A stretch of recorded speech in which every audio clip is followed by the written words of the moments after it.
Salam semua. Kisah-kisah yang disampaikan ini adalah berdasarkan novel seram terkenal tahun 1980-an iaitu Siri Bercakap Dalam Jin, Jilid 1, penulisnya Tamar Jalis. Anggaplah cerita yang disampaikan ini adalah sebagai hiburan semata-mata. Jika ada kebetulan, anggaplah sebagai pengajaran. Dan terimalah kisah berikut ini.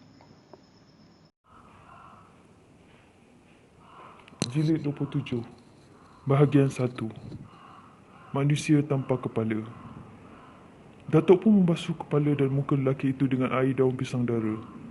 Datuk juga membasuhkan seluruh tubuh lelaki itu dengan air bunga 7 jenis dan 7 warna. Kedua-dua belah kapak kaki dan tangan lelaki itu dibasuh oleh Datuk dengan air tanah liat. Akhirnya, Datuk menjirus air penawar dari kepala ke kaki lelaki itu dan Datuk merimbaskan badan lelaki itu dengan kain hitam sebanyak 3 kali.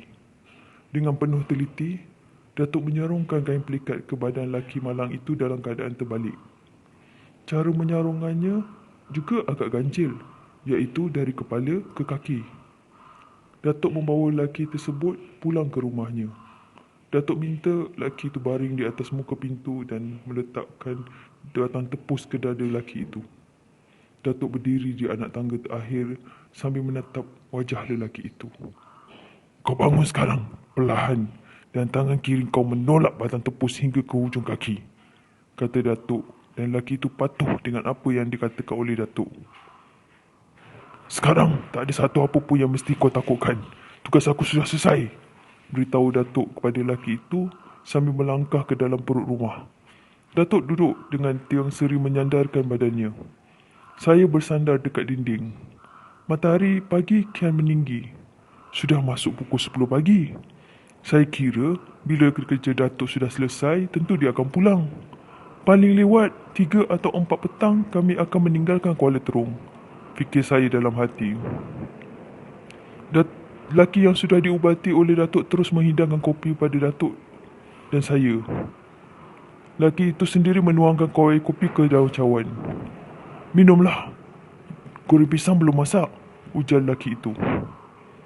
Datuk senyum. Saya terus menghirup kopi. Tiba-tiba saya tersedak. Air kopi bersembur ke lantai. Kenapa? Suara Datuk keras. Biji matanya terbeliak merenung wajah saya. Hati saya jadi kecut bila Datuk memandang demikian. Kopi ni panas, Tok, ujar saya. Kalau dah tahu panas, kenapa kau telan? Apa kau tak boleh tunggu sampai air itu sejuk? Tekanan suara Datuk cukup keras dan meninggi. Wajahnya masam. Saya tahu Datuk memang tidak senang dengan pengerangai kulojo saya. Datuk mahu saya menjadi manusia yang penuh sopan santun bila berhadapan hidangan, terutama sekali berada di rumah orang. Tak apalah tu. Tapi Kamal di mana? Tanya lelaki itu sambil menyapu air kopi yang tumpah di lantai dengan kain buruk. Dia terus balik, jawab saya.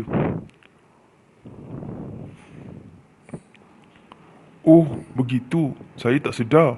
Udin juga tak nampak batang hidungnya. Tingkah lelaki itu lagi. Udin tu penat, Datuk bersuara tenang. Lelaki itu tersenyum.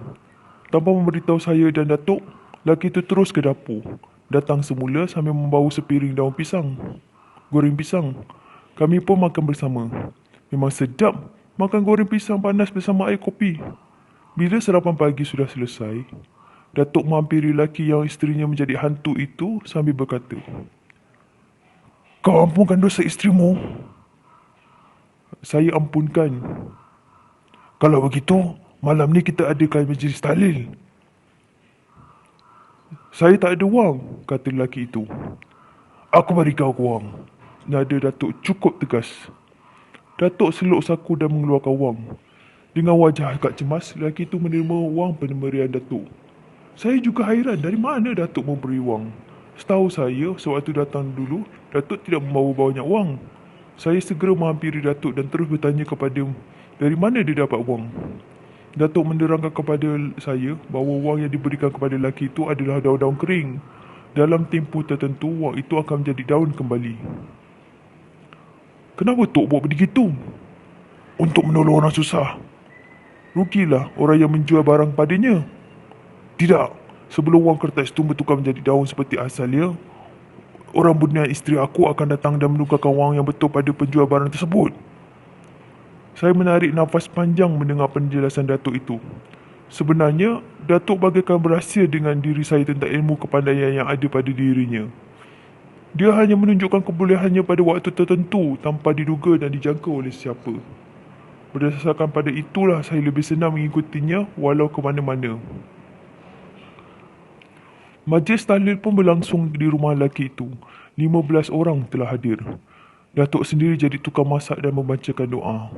Bila acara majlis itu selesai, Datuk memberitahu pada orang yang datang itu bahawa apa yang berlaku itu adalah petunjuk dari Allah dengan renungan manusia yang masih hidup. Jadikanlah sebagai contoh dan teladan.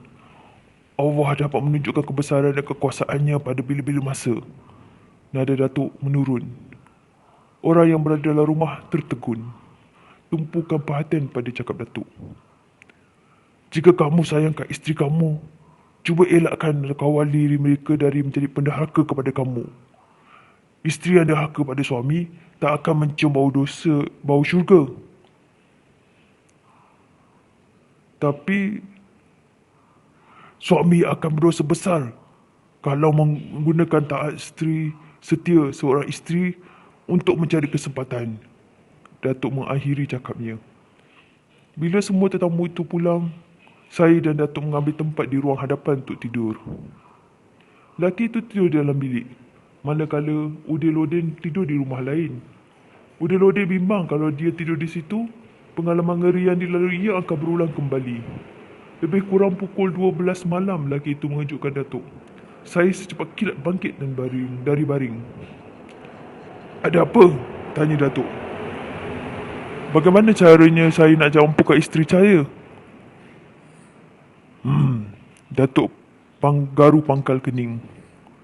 Saya mimpikan dia menangis di atas tanah lapang, ujar lelaki itu. Saya sandarkan badan ke tepi dinding. Datuk pun menyoal lelaki itu bila dia mengalami mimpi itu.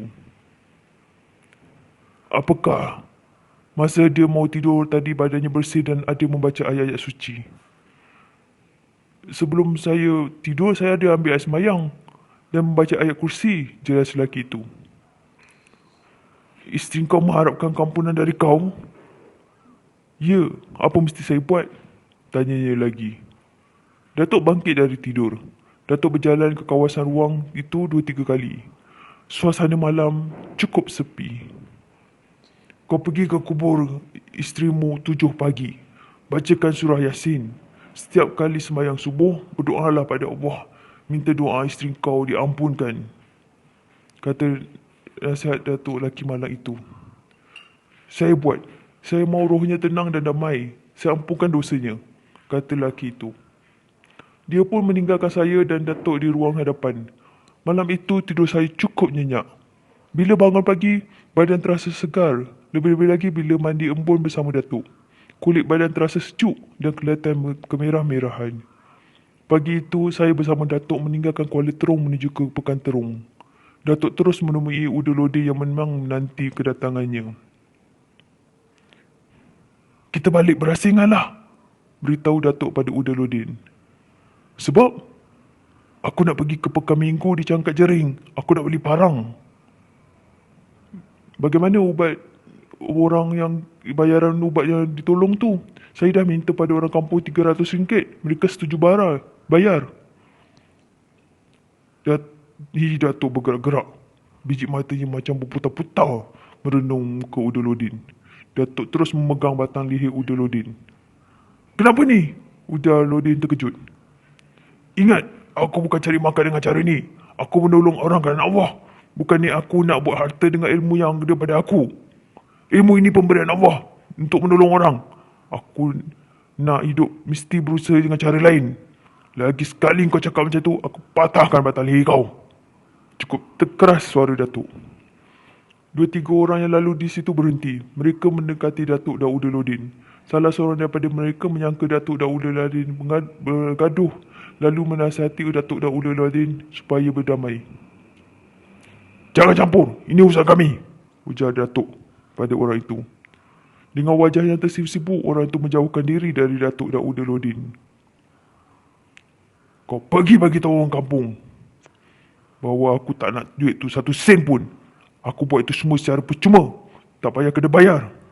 Datuk mengeluarkan perintah pada Udaludin. Tanpa banyak cakap, Udaludin terus naik bas yang memang nanti penumpang untuk pergi ke Kuala Terong. Datuk terasa lega. Kawan ni ada kalanya jadi racun. Rungut Datuk sebaik saja bas bergerak menuju ke Kuala Terong. Datuk yakin Udaludin akan memberitahu pada orang tertentu dengan apa yang dikatakan oleh Datuk padanya. Saya dan Datuk terus menahan teksi menuju ke Pekan Minggu Cangkat Jering. Memang tujuan utama Datuk ke situ untuk membeli sebarang panjang. Setelah membayar harga teksi tersebut, saya dan Datuk terus masuk ke dalam gerai jual buah-buahan kampung hingga ke gerai makanan. Saya dengan Datuk berjalan dengan suasana yang tenang.